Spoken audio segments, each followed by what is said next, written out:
Le Seigneur, il dit, frayez, frayez, préparez le chemin, enlevez tout obstacle du chemin de mon peuple. Le Seigneur voulait aider le peuple qui était en captivité. Le Seigneur voulait venir au secours de ce peuple qui était désormais entre guillemets, des esclaves, si on peut le dire ainsi. Et il a dit, je vois votre détresse et j'aimerais venir pour intervenir. Mais je veux venir en utilisant un chemin pour venir vers vous. Je vais utiliser un chemin, je vais marcher sur un chemin pour venir là où vous êtes, pour vous sortir de votre situation. Donc, je suis en route pour venir vous aider. Mais vous avez aussi un travail à faire. Vous avez un travail de déblayer le chemin.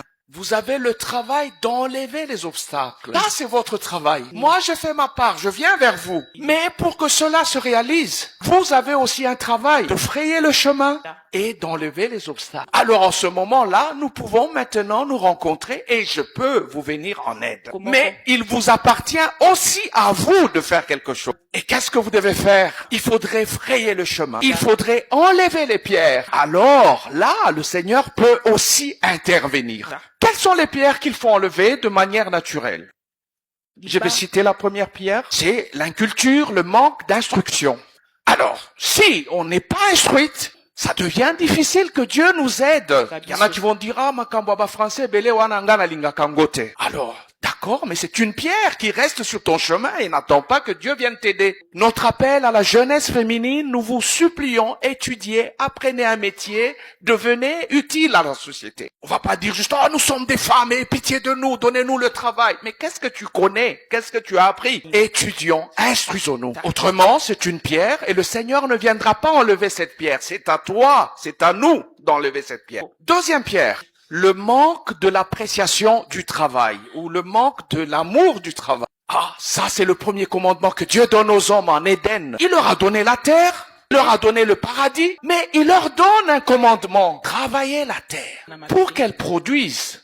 Ah, si nous voulons que notre situation change, il faut aimer le travail. Il faut travailler. Alors, le Seigneur peut maintenant faire son travail. Ça va pas se faire de manière naturelle. Zambé, bikisabiso. D'accord, je vais le faire, mais enlever la pierre. Ça, c'est notre travail. Mais regardons voir un peu dans la société. Il y en a un qui cherche l'excellence, il y a l'autre qui dit, bon, tosalaka, ndenge tosalaka. Et du coup, ça fait la différence. Troisième pierre, le complexe.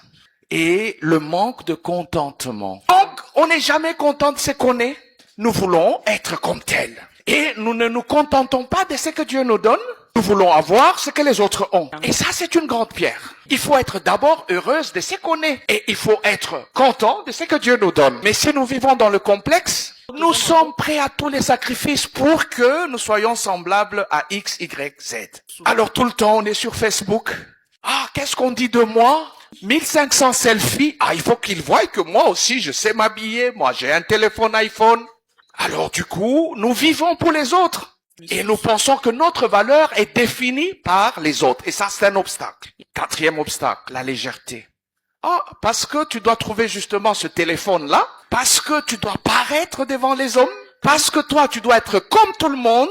On mène une vie de légèreté. Comment Dieu va vous assister? Vous êtes dans la légèreté. Ah, du coup, on tombe dans ce que nous appelons ici à Kin Sopeka.